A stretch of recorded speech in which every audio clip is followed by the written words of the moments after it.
नमस्कार and I welcome to all of you in global lookout. दोस्तों, recently digital personal data protection bill को introduce किया गया है पार्लियामेंट में और अभी इस बिल को ओपन रखा गया है पब्लिक कंसल्टेशन के लिए। याद रहे, ये जो बिल है ये अभी केवल इंट्रोड्यूस किया गया है, यानी अभी ये एक्ट नहीं बना है, कानून नहीं बना है। इसको पहले पास किया जाए दोनों पार्लियामेंट हाउस के द्वारा, लोकसभा और राज्यसभा के द्वारा। उसके बाद फिर इसको दिया जाएगा प्रेसिडेंट को, वो अपना एसेंट देंगे, तब जाके ये लॉ बनेगा। अभी खाली इसका इंट्रोडक्शन किया गया है और ये जो लॉ है इसको इंट्रोड्यूस किया गया लोगों के डाटा को और इससे रिलेटेड जो भी प्रॉब्लम हो सकती है लोगों को, उसके अगेंस्ट लोगों को प्रोटेक्शन देने के लिए, ताकि आजकल जो डाटा रिलेटेड क्राइम हो रहे हैं लोगों के अगेंस्ट में, उसको कम किया जा सके, उसके अगेंस्ट एक्शन लिया जा सके। इससे पहले भी एक बिल को इंट्रोड्यूस किया गया था, लेकिन उसमें काफी ज्यादा दिक्कत आने की वजह से पूरा बिल जो है उसी को वापस ले लिया गया था अगस्त में। ना खास चीज ये है, और जिस चीज को हम लोग डिस्कस करने वाले हैं इस वीडियो में, वो ये है कि ये पहली बार ऐसा हुआ है इंडियन लेजिस्लेटिव हिस्ट्री में कि ये जो बिल है इसमें शी हर जैसे प्रोनाउंस का यूज किया गया है सभी इंडिविजुअल्स के लिए, चाहे वो मेल हो या फिर फीमेल हो। इरिस्पेक्टिव ऑफ जेंडर शी और हर का यूज किया गया है। और यहाँ से फिर सवाल निकल के जेंडर न्यूट्रल लैंग्वेज का और लॉ या फिर पार्लियामेंट डॉक्यूमेंट्स में इनके इस्तेमाल का।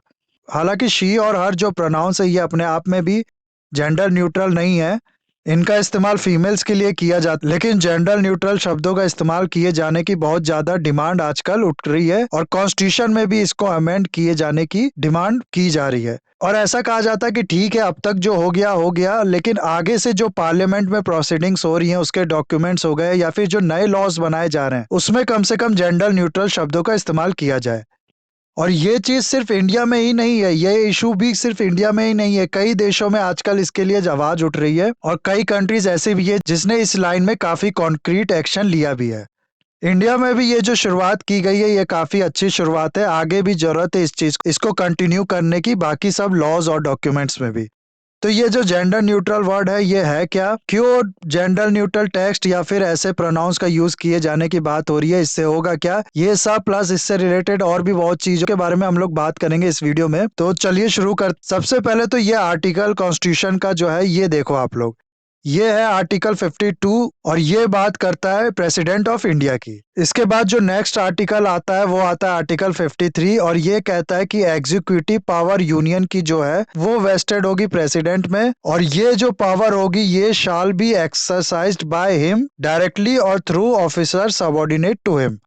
तो यहाँ देखा आप लोग ने, हिम का इस्तेमाल किया गया है प्रेसिडेंट के लिए, जो कि एक मस्कुलिन प्रोनाउन है।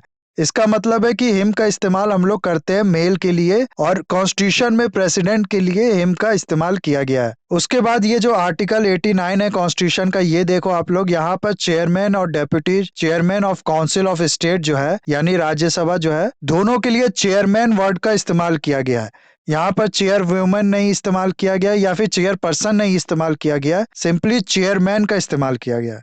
इसका मतलब यही हुआ ना कि इस पोस्ट पे कोई भी बैठेगा वो मैन ही होगा आने वाले टाइम में, ऐसा कॉन्स्टिट्यूशन अज्यूम करके बैठा हुआ है। और ऐसा सिर्फ वाइस प्रेसिडेंट यानी कि chairman of council of state या फिर प्रेसिडेंट सिर्फ इन्हीं लोग के लिए नहीं है, बाकी बहुत से जगह ऐसे हैं जहां पर अथॉरिटी की जो पोजीशन है उसके लिए हिम ही या फिर बाकी तरीके के मस्कुलाइन प्रोनाउंस जो है उसका इस्तेमाल किया गया है, यानी कि उन प्रोनाउंस का इस्तेमाल किया गया है जो कि हम लोग मेल को रेफर करने के लिए यूज करते हैं। होते हैं फेमिनाइन प्रोनाउंस, जैसे कि शी हो गया, हर हो गया, या फिर इस तरीके के जो भी प्रोनाउंस हो गए उसको फेमिनाइन प्रोनाउंस कहते हैं हम लोग। और वो प्रोनाउंस जो कि जेंडर न्यूट्रल हो, यानी कि उससे ये नहीं बताया जा सके कि हम लोग मेल की बात कर रहे हैं या फिर फीमेल की बात कर रहे हैं, उसको कहा जाता है जेंडर न्यूट्रल प्रोनाउन। एग्जाम्पल के लिए अगर हम लोग बात करें तो चेयरमैन की जगह चेयरपर्सन हो गया, पुलिसमैन की जगह पुलिस ऑफिसर हो गया, बिजनेसमैन की जगह हो गया बिजनेस एग्जीक्यूटिव, एंटरप्रेन्योर्स, ये सब। तो इस तरीके के जो प्रोनाउंस होते हैं इसको हम लोग जेंडर न्यूट्रल प्रोनाउंस कहते हैं। कॉन्स्टिट्यूशन में जैसा कि हम लोग ने देखा कि प्रेसिडेंट के लिए, वाइस प्रेसिडेंट के लिए मस्कुलिन प्रोनाउंस का ही इस्तेमाल किया गया है। और इसके अलावा अगर हम लोग बात करें तो राज्यसभा का जो रूल्स ऑफ प्रोसीजर है उसमें भी वाइस प्रेसिडेंट को एक्स ऑफिसियो चेयरमैन रेफर किया गया है। उसके अलावा 150 बार ऐसा हुआ है राज्यसभा के रूल्स ऑफ प्रोसीजर में जब सिर्फ मस्कुलिन प्रोनाउंस का इस्तेमाल किया गया है, और कॉन्स्टिट्यूशन में 600 बार ऐसा हुआ है जहां मस्कुलिन प्रोनाउंस का इस्तेमाल किया गया है। ये तो हो गई डॉक्यूमेंट्स की बात, पहले के लॉज, कॉन्स्टिट्यूशन की बात। इसके अलावा अगर हम लोग स्टेट असेंबली या फिर पार्लियामेंट की डिबेट की बात करें तो उसमें भी हम लोग देखते हैं कि वो असेंबली जहां पर स्पीकर जो है एक वुमेन है, वहां पर भी उनको चेयरमैन मैडम कहा जाता है या फिर चेयरमैन कहा जाता है। और बाकी डॉक्यूमेंट्स में भी जो होता है उसमें जो अथॉरिटी के पोजीशन पे होता है उसको हमेशा मैन करके डिनोट किया जाता है, जैसे कि पुलिस मैन हो गए या फिर फायर मैन हो गए। इस तरीके के जो ऑफिसर्स उनके लिए मैस्कुलिन प्रोनाउंस का यूज किया जाता है, और जो विक्टिम्स होती हैं अक्सर उनके लिए फीमेल प्रोनाउंस का यूज किया जाता है। ये चीज दिखाता है कि कितना ज्यादा हमारा जो माइंड है वो बायस्ड है, और हम लोग फोर्स्ड हैं ये चीज सोचने के लिए कि कभी भी अथॉरिटी के पोजीशन पे जो होगा वो एक आदमी ही होगा। और जैसा कि मैंने आपको बताया कि इसका जो रूट है वो आता है कॉन्स्टिट्यूशन से ही। कॉन्स्टिट्यूशन में ही टोटल 600 बार ये एरर किया गया है, लेकिन इसका मतलब ये नहीं है कि ये जो कॉन्स्टिट्यूशन है उसका फेलियर है, बल्कि ओवर द टाइम जो गवर्नमेंट बनी है बार बार उनका फेलियर है कि उनने कभी इसको अमेंड करने की, इसमें चेंज करने की कोशिश नहीं की। हालांकि कुछ स्टेप्स पास्ट में लिए गए हैं, जैसे कि 2014 में जब जब लोकसभा की स्पीकर जो थी वो वुमेन थी, मीरा कुमारी जी स्पीकर थी लोकसभा की, तब उनने लोकसभा का जो रूल्स ऑफ प्रोसीजर है उसको टैली जेंडर न्यूट्रल बनाया था। तब से जो लोकसभा का कमेटी हेड है उसको चेयरपर्सन कह के बुलाया जाता है, ना कि चेयरमैन करके। तो ये जो स्टेप है इससे पता चलता है कि ये ऐसा करना, इसको चेंज करना बहुत ज्यादा मुश्किल काम नहीं है, बल्कि एक अटेनेबल गोल है जिसको अचीव किया जा सकता है। इसके बाद ऐसा देखा गया है कि ये जो प्रॉब्लम है ये बहुत ज्यादा आती है इग्नोरेंस की वजह से। 17th लोकसभा में ऐसा हुआ है कि जब मिनिस्ट्रियल रिप्लाई होता है उसमें उन पार्लियामेंटेरियंस के लिए भी जो कि वुमेन्स है, सर जैसे सैल्यूटेशन का यूज किया गया है। ये गलती लगभग 80 से 90% टाइम हुई है। और इसके अलावा अगर हम लोग 15th लोकसभा की बात करें, जब एक वुमेन स्पीकर थी लोकसभा की, तब ये गलती केवल 27% टाइम ही हुई है। तो ये बताती है कि ये जो प्रॉब्लम है ये आ रही है बहुत ज्यादा इग्नोरेंस की वजह से, और ऐसा नहीं है कि इसको सुधारना बहुत ज्यादा डिफिकल्ट है, खाली हम लोग का जो माइंड बायस्ड है और हम लोग जो इग्नोरेबल बन गए उसको ठीक करना होगा। वो कंट्रीज जिसने इंडिया के बाद भी यूनिवर्सल एडल्ट सफरेज जो है उसको लागू किया था, वो भी इस लाइन में काफी ज्यादा कॉन्क्रीट एक्शन ले चुकी हैं। जैसा कि कनाडा में 1960s में अब ओरिजिनल वुमेन जो है उनको वोटिंग राइट मिली थी, और ऑस्ट्रेलिया में 1962 के बाद इंडिजीनियस वुमेन थी उनको मिला था वोटिंग राइट, और यूएसए में हम लोग को पता है कि अफ्रीकन अमेरिकन जो डिसेंट के लोग हैं उनको 1965 के बाद वोटिंग राइट मिला था। लेकिन ये इन कंट्रीज में भी इस तरीके के जो जेंडर न्यूट्रल लैंग्वेज के यूज को लेके काफी ज्यादा कॉन्क्रीट एक्शन लिया गया है। कनाडा के तो डिपार्टमेंट ऑफ जस्टिस ने ये गाइडलाइंस निकाला था बकायदा कि जितने भी लेजिस्लेशन होंगे या फिर जो भी लीगल डॉक्यूमेंट होंगे उसमें हम लोग कंप्लीटली जेंडर न्यूट्रल लैंग्वेज का इस्तेमाल करेंगे। ऐसे ही ऑस्ट्रेलियन गवर्नमेंट ने रिसेंटली एक स्टाइल मैनुअल का अडॉप्ट किया था जिसमें जेंडर न्यूट्रलिटी पे स्पेशल ध्यान दिया गया है। 2007 में यूके के भी हाउस ऑफ कॉमन्स ने ये डिक्लेयर किया था कि सारे लॉज जो होंगे उसको जेंडर न्यूट्रल बनाया जाएगा।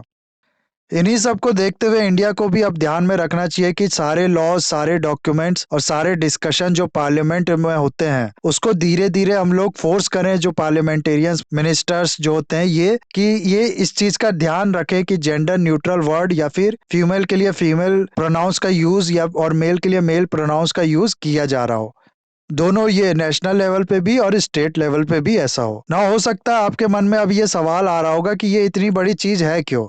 ऐसा अगर हम लोग कर भी लेते हैं, जेंडर न्यूट्रल लैंग्वेज का अगर हम लोग यूज करना शुरू कर भी देते हैं, या फिर फेमिनिस्ट या फिर सिर्फ फेमिनिस्ट प्रोनाउंस का ही यूज करने लगते, तो ऐसा करके हम लोग को मिलेगा क्या, इससे हम लोग अचीव क्या करेंगे। और क्यों हम लोग का दिमाग जो है वो इस तरीके से डिजाइंड है कि हम लोग जब भी अथॉरिटी के पोजीशन पे किसी को देखते हैं तो उनको सर ही बोलते हैं, चाहे वो वुमेन्स हो, या फिर कभी अजम्पटिव बात करते हैं तो अथॉरिटी के पोजीशन वाले को के लिए मस्कुलिन प्रोनाउंस का ही इस्तेमाल करते हैं। तो देखो ऐसा क्यों होता है, इसका जो रीजन है ये तो हमारा पैट्रियार्कल सोसाइटी की हिस्ट्री जो है वो है। काफी टाइम तक वुमेन्स जो है उनको अनफिट समझा गया कि किसी अथॉरिटी के पोजीशन पे वो बैठ सकेंगी या फिर कोई चीज वो लोग डिसीजन ले सकती हैं। उनको घर के काम तक ही लिमिट रखा गया। आज भी हम लोग देखते हैं कि औरतों और वुमेन्स को जो है उतनी अपॉर्चुनिटी मिलती नहीं है, उनको ज्यादा घर से निकलने नहीं दिया जाता है। तो इस तरीके से ये जो माइंडसेट का चेंज है ये आने में भी काफी रुकावट आ रही है। और बहुत हद तक अब जो ये जो इक्वल अपॉर्चुनिटी का इशू है, जेंडर इक्वालिटी का इशू है, ये एक तरीके से माइंडसेट का ही इशू बन चुका है। क्योंकि लगभग सारी कंट्रीज में लॉ के through special protection, special guidance, special support दिया जा रहा है वुमेन्स को, लेकिन हम लोग का जो माइंडसेट है वो ही बड़ा रेजिस्टेंस बना है जेंडर इक्वलिटी में। इसलिए जरूरी है पहले हम लोग के जो माइंडसेट है वो सुधारने की, और ये जो लॉज है इस अभी कोई कमी नहीं है।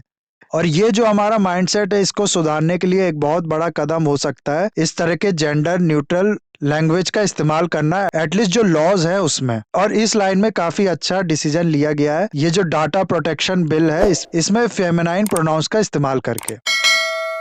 तो ये था पूरा इशू गाइज। आई होप ये वीडियो आपको अच्छा लगा होगा। इसे लाइक, कमेंट, शेयर, सब्सक्राइब जरूर कीजिएगा। That's all, have a nice day, take care.